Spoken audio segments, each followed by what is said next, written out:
3 фальшиві експертизи у сфабрикованій справі Едема Бекірова. Окупаційні слідчі оприлюднили результати психіатричного, балістичного та судово-біологічного досліджень. Тяжкохворого політичного обранця Кремля визнали осудним і нібито знайшли сліди його ДНК на вибухівці у таємному схроні поблизу Джанкоя.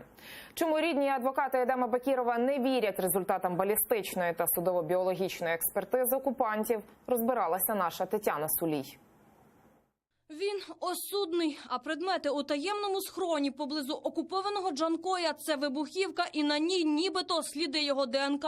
Окупаційні слідчі оприлюднили висновки одразу 3 сфальшованих експертиз у сфабрикованій справі проти політв'язня Кремля Едема Бекірова. Психологічної, судово-біологічної та балістичної, і лише результати першого дослідження не викликали сумнівів ні у адвокатів, ні у рідних.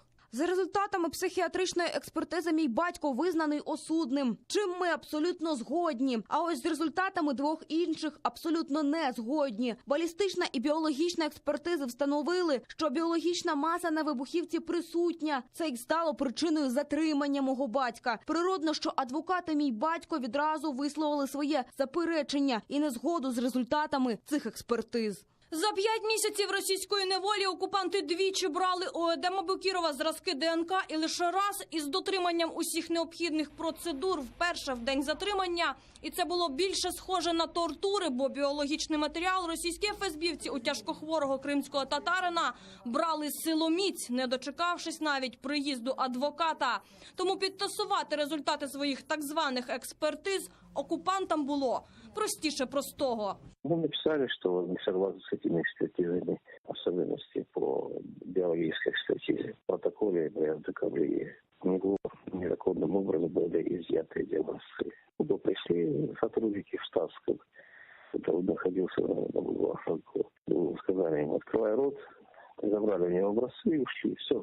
Цинічне порушення прав людини в українському МЗС заявляють, російські окупанти спочатку несправедливо звинувачують Едема Бекірова у зберіганні вибухівки, а потім, замість того, щоб надавати тяжкохворому кримському татарину належну медичну допомогу, знущаються з нього, проводячи йому так звані експертизи. Йдеться про порушення прав людини, яка очевидно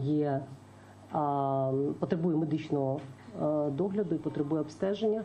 Замість того проти нього здійснюються якісь чергові медичні обстеження, які абсолютно не мають ніякого відношення до стану здоров'я. Міністр закордонних справ у ході своїх візитів, про які я говорила, обов'язково порушуватиме це питання у розмові з міністром закордонних справ, у тому числі країн Європейського Союзу.